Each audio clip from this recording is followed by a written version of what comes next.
Self-improvement is a scam.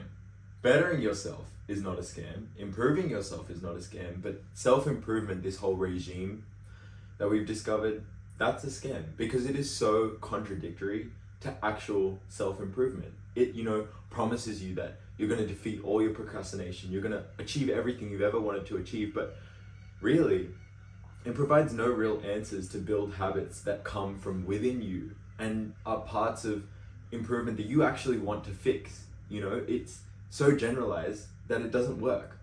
The only way to win the battle against your own procrastination is finding the love of your life.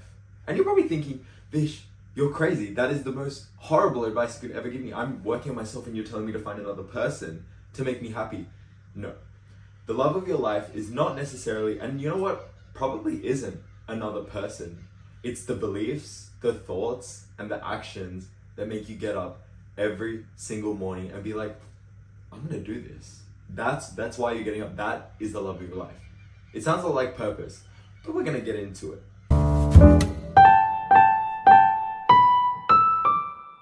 A little journal, getting all comfortable. What up guys, it's VishyK. Welcome back to my channel. Welcome back to my channel. Today we're going to be talking about how love kills procrastination. And you know what? We all hate procrastination, okay? Whoever you are, it sucks. I hate it. I hate doing it. I hate when I do it. It feels horrible, and it happens sometimes and that's inevitable, but I found that the best way to fight it is through love. Love is the answer to most things, to be honest. But in this particular circumstance, love destroys procrastination every single time. So we're going to be talking about how to build habits that come from you and aren't part of some stupid generalized scheme. Because I feel like that's what it is, the self-improvement thing. It's so generalized and it's not applicable, because how can it be? How can there be one answer to all of the world's procrastination problems? You can read any book or any podcast and it'll tell you like, this is what you need to do to change, but it is not applicable unless you find the backing for it. Anyways, the reason I think self-improvement is so taboo is because people expect that wanting to change yourself is enough to improve. Like making the decision, okay, I'm going to be better, is enough to actually improve your life. And you know what? Sad truth, it isn't. It's not enough. Because just wanting to change isn't actually going to change anything. This is why, I'm victim to New Year, New Me, okay? I've done it so many times, almost every year. I've been like, you know what? This year, New Year, New Me. And you know what? It lasts 2 weeks. And I know you feel the same way. It lasts 2 weeks and then you go back to your old habits.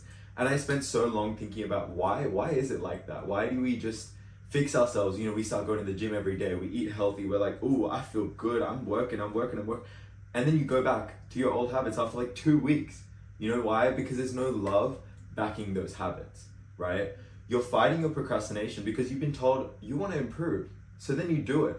But there's no actual thought process behind the habits that you're building. And that's why it's so fundamental to use love when building your habits. You need to find those purposeful things.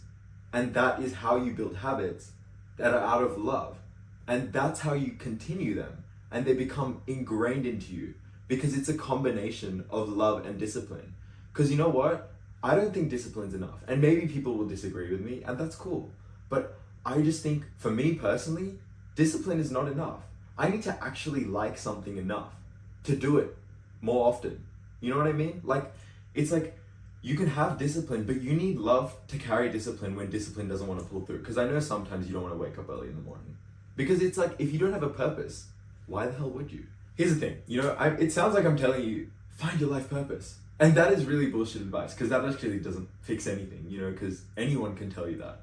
But it's like becoming so aware and paying attention to those things that actually make you feel purposeful. When you get up that little bit earlier, but it feels good, because it's not just because you're being disciplined, but it's also like, no, I actually want to do this thing because it feels good.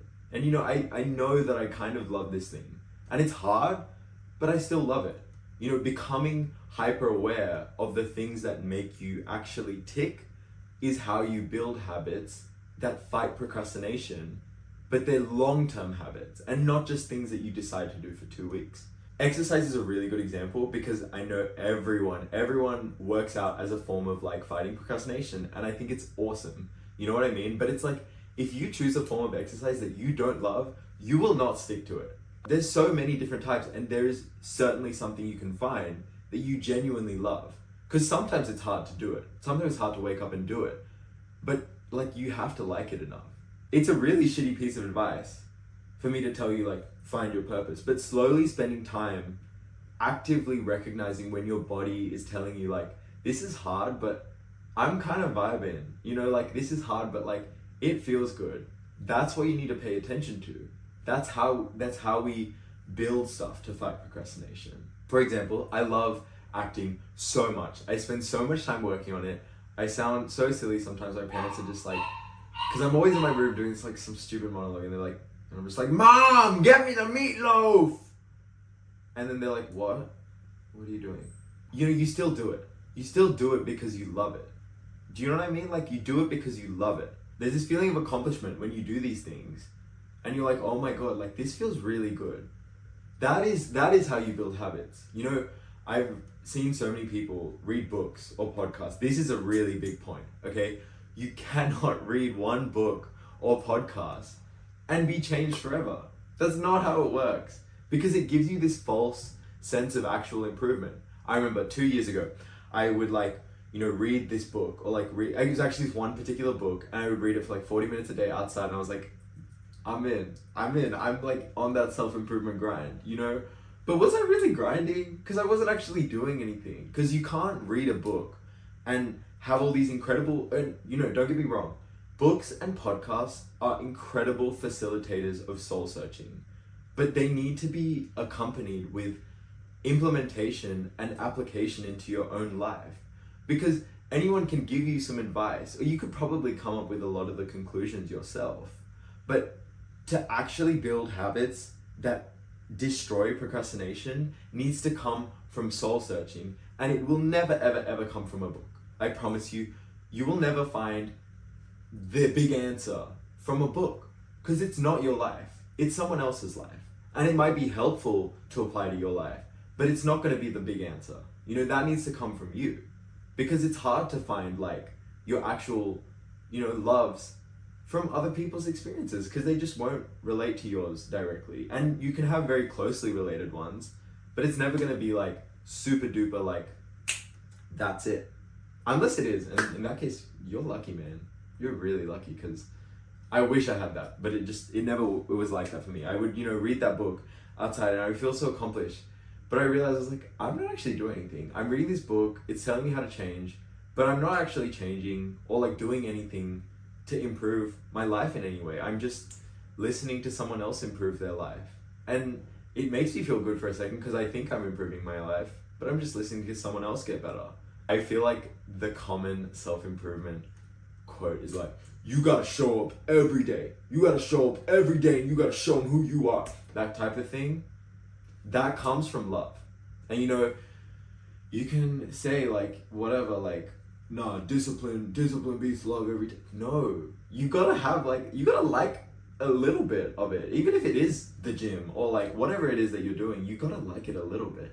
Especially waking up early. That's a really common one. Waking up earlier.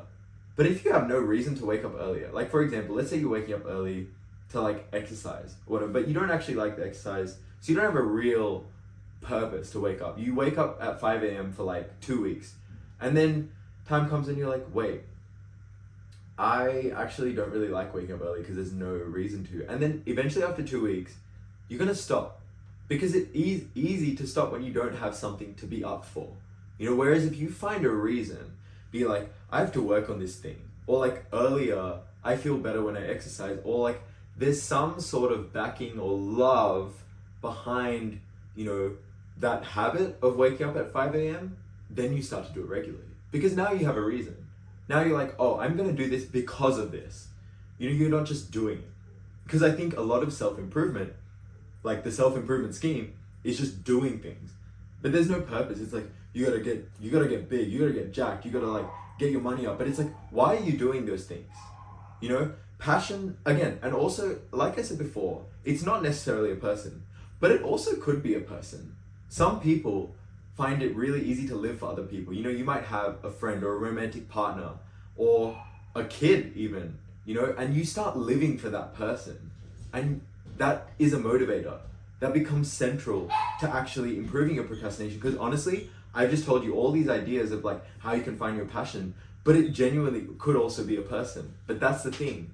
You're searching for the loves in your life, you know? Some people really, well, not some people, a lot of people really love their families, you know, and that becomes the love that makes them fight procrastination. Because you're not doing it just for yourself. Because doing it just for yourself is not enough. It's not enough. And I know self-love is so important and you can love yourself so much, but I just don't think the human brain is wired to do it for yourself alone. I don't think that's enough of a motivator because it's selfish. And I think if you're not a selfish person, it is very difficult to find motivation from just you. You need something else or someone else. You need a purpose to drive you to fight procrastination. You know, like a love, right? And that can be a person, it can be a thing, it can be a passion. Whatever it is, it's an idea, it's a thought, and it provides you function. You know, it provides you a reason to get at it. Once you start realizing that love is the motivator behind bettering yourself, then you start actually finding the core things that you want to improve and you get better at them. And it feels really, really good. It feels so much better than just forcing yourself into these habits that don't actually make you happy. Because I think that is the summary. You need to be happy with the habits that you're implementing. You know, it's not like this grind forever kind of thing, because that's a sad way to live. And you know what? No judgment. If that's how you want to live, you do it. But you know what? I think you find so much fulfillment in finding habits that are out of love. Build habits by all means. Build habits that everyone tells you, because there is so much helpful advice out there. But build them with purpose. Find justification for everything that you do. You know, because then you're setting out these goals, you're setting out these habits that come from a place within you, and that will beat procrastination every single time. Because sometimes your discipline is not going to show up for you, so you need to get it from here and be like, no, I love this thing, I love this idea, so I'm going to fight for it. You know, that's how I think you murder procrastination. And you know what? I still struggle all the time. I get moments where I'm super lazy, or I just want to eat a bunch of junk food and lie down and watch TV or take a nap or like do whatever the stuff people say. And you can do those things and it's totally fine. And that doesn't make you not a hard worker. It just makes you human. Because I think everyone does those things that makes them, you know, human. So I encourage you to soul search a bit. Not to find your purpose, find yourself in this world. Like, soul search to find when you feel like you're doing something because it feels good as well as your discipline. You know, because that's where you build habits that become habits and they're not just fads, you know? And that takes a long time. And I'm still figuring it out. So, I mean, and you know what? We probably all will be figuring it out forever, because those soul-searching habits will really change a lot. But that's okay. Because if you can find justification and purpose for everything that you do, it's going to be a happier day. I think. Actually, I know it'll be a happier day. I hope you loved today's yap, because I think finding substance to your habits and using love to beat procrastination has helped me so much. So I encourage you to soul search, and I hope it helps you as well. Happy Monday. I hope this can be a source of motivation for your week to soul search and keep doing those things that you love every single day. But yeah, that's it for now. Subscribe to my channel so there's more stuff like this, and also just fun stuff as well. To join the VishyK community, obviously, because we're so fly. We are so fly. But yeah, I'm sending lots of love. VishyK out.